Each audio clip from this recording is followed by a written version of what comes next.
A Fórmula 1 resolveu ouvir os pilotos e está voltando atrás no motor elétrico. Pois é. No dia 23 de junho de 2026, em Macau, o Conselho Mundial de Esporte a Motor da FIA ratificou mudanças profundas nos motores para 2027 e 2028. O motor a combustão vai ganhar mais força e o elétrico, menos. Até o fim desse vídeo você vai entender por que a FIA está desfazendo o próprio plano mestre e o que isso revela sobre o futuro da categoria mais cara do planeta. E não é só uma questão de torque na chuva. É uma inversão filosófica que mexe com bilhões de dólares em investimento, contratos de fabricantes e a própria identidade do que significa ser Fórmula 1 no século 6 e 21. Para entender o que muda, em 2027, a potência do motor a combustão sobe de 400 kW para 420 kW, um aumento de 5% no fluxo de combustível, segundo a Autosport. Enquanto isso, a potência máxima do motor elétrico cai de 350 kW para 300 kW, uma redução de 14%. O modo ultrapassagem, o famoso Overtake Mode, fica congelado em 350 kW, mas o limite de captação de energia, o Harvesting, salta de 250 kW para 375 kW. O resultado direto? A divisão de potência vai de 53 por 47 para 58 por 42. Mais barulho de motor. Menos silêncio elétrico. O motor a combustão deixa de ser coadjuvante e vira protagonista de novo. Pois é mais sutil do que parece. E é aí que mora o plot twist. Não é uma revisão menor de parâmetros. É uma declaração de que o roteiro original de 2022, com 50% de potência elétrica, não funcionou na prática. O plot twist veio no anúncio oficial da FIA, reportado pela Motorsport.com e confirmado pela Autosport. A mudança não é só numérica, é um recuo filosófico profundo. Em fevereiro de 2026, a FIA tinha banido completamente o Boost Mode em pista molhada, depois que os pilotos reclamaram que o torque monstruoso dos carros novos era perigoso demais em baixa visibilidade. Quem trouxe a bronca a público foi o piloto da Mercedes, George Russell, presidente da Associação dos Pilotos de Grand Prix, a GPDA.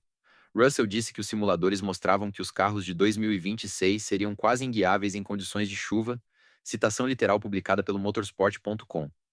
Não foi uma reclamação isolada. Pilotos da Ferrari, McLaren e Red Bull endossaram a posição em conversas de bastidor. O curioso é que a FIA, em comunicado oficial de 23 de junho em Macau, confirmou que o feedback dos pilotos foi recebido e endereçado, mas não citou o nome de Russell nem da GPDA. Ou seja, a Associação de Pilotos pressionou, a FIA cedeu, mas ninguém quer admitir que cedeu. Agora, a FIA reintroduziu o Boost Mode parcialmente, mas só para evitar que a potência caia nas retas, sem aumentar a entrega de fato. O carro não ganha potência, só não perde. É um jeito complicado de dizer que os carros de 2026 eram basicamente perigosos na chuva. E a solução que o Conselho Mundial encontrou foi reduzir a eletrificação.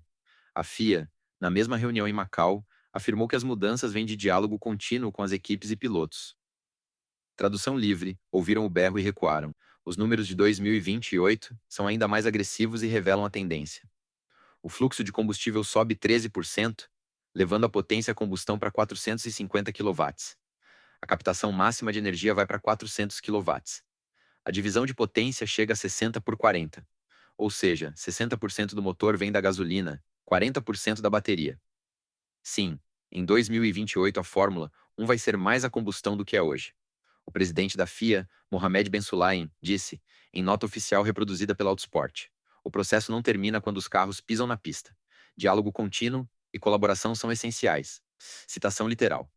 Tradução livre. Eles erraram a mão no regulamento de 2026 e estão ajustando na marra. E aqui vai o mini ahá.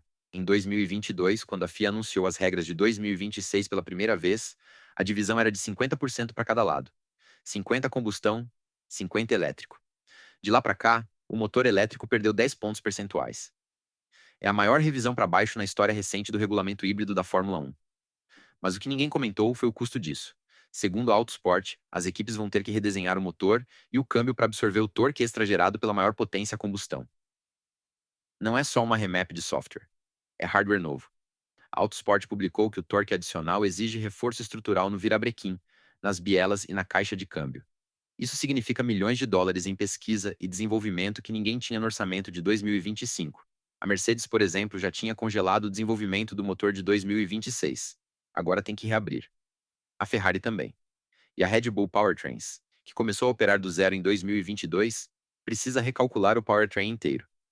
A Motorsport.com ainda destacou que a transição energética na Fórmula 1 é a mais cara da história do esporte, superando a troca dos V8 pelos V6 híbridos em 2014. Aqui vai a leitura que ninguém mais está fazendo.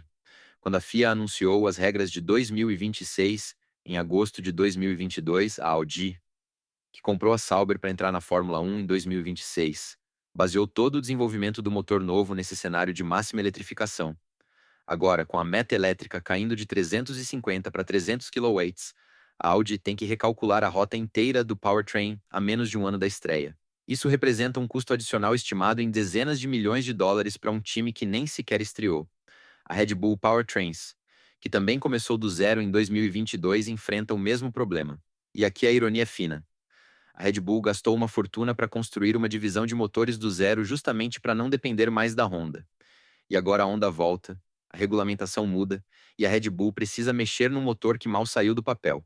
Ou seja, quem entrou na dança achando que o futuro era elétrico tomou um recuo de 10 pontos percentuais na cara. E não é coincidência que a Honda, que saiu da Fórmula 1 em 2020 justamente porque não queria investir na era híbrida extrema de 2026, anunciou em maio de 2025 que volta como parceira da Aston Martin a partir de 2026. A Honda tinha acesso a informações privilegiadas sobre o regulamento? Não dá para afirmar. Mas a Motorsport.com levantou essa hipótese em matéria de maio de 2025, apontando que o timing do retorno japonês coincide suspeitamente com os rumores de recuo no elétrico. Pois é. E isso é só metade do que ninguém te contou. Toda semana eu volto com um caso desses. Para 2027, os testes de pré-temporada sobem de 3 para 4 dias. Segundo a FIA, devido à complexidade geral da atual geração de carros. Uma frase curta que esconde um paradoxo enorme. A Fórmula 1 precisou de mais testes justamente porque o regulamento novo ficou complexo demais. E para compensar o peso extra das baterias, que continuam pesadas apesar da potência elétrica reduzida. A Fórmula 1 vai limitar voltas de reconhecimento em circuitos de alta velocidade como Monza e Spa e reduzir a distância total de corrida em uma ou duas voltas se necessário. Ou seja, corridas mais curtas porque os carros estão complexos e pesados demais. Irônico, né? Você aumenta o motor a combustão para resolver o problema de dirigibilidade que o motor elétrico causou. Mas o carro fica tão complexo que precisa de mais tempo de testes e menos corrida. E tem mais, a UOL Sport destacou que essa redução de potência elétrica pode ter impacto direto na performance em circuitos de rua como Mônaco e Singapura, onde a regeneração de energia é menor por causa das poucas retas longas. Os carros podem ficar ainda mais lentos nesses traçados, justo onde a Fórmula 1 já é criticada pela falta de ultrapassagens. Isso muda como você vê a Fórmula 1, não é uma categoria que decide o futuro e segue reto que nem uma flecha. É um cabo de guerra constante entre engenharia, segurança, show business e dinheiro de verdade. A FIA achou que o futuro era elétrico. Os pilotos disseram que não. O Conselho Mundial recuou. E agora, a Fórmula 1 de 2028 vai soar mais como 2019 do que como 2030. Mais barulho de combustão, menos zumbido de bateria, e uma pergunta pairando no ar. Será que o híbrido na Fórmula 1 já deu o que tinha que dar? Então fica assim. Em 2027, a potência a combustão sobe 5% e o elétrico cai 14%. Em 2028, a Fórmula 1 é mais gasolina do que bateria pela primeira vez em quase uma década. A divisão 60 por 40. Três fabricantes de motor, Mercedes, Ferrari e Red Bull, vão redesenhar powertrain por causa do recuo. E a Audi vai estrear na Fórmula 1 com um motor que já nasceu desatualizado.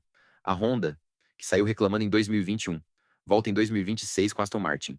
E pode ter acertado na suspeita. Manda nos comentários. A Fórmula 1 deveria abraçar de vez o motor a combustão ou manter o caminho híbrido? A gente está moldando esse canal junto e a sua opinião faz diferença. Se gostou, clique em inscrever. Toda semana tem um Express novo, sextas 18 horas. E o próximo? Será que a volta da Honda em 2026 vai salvar a Aston Martin do fundo do grid? Ou vai ser mais um capítulo de promessa que não entrega? Até lá!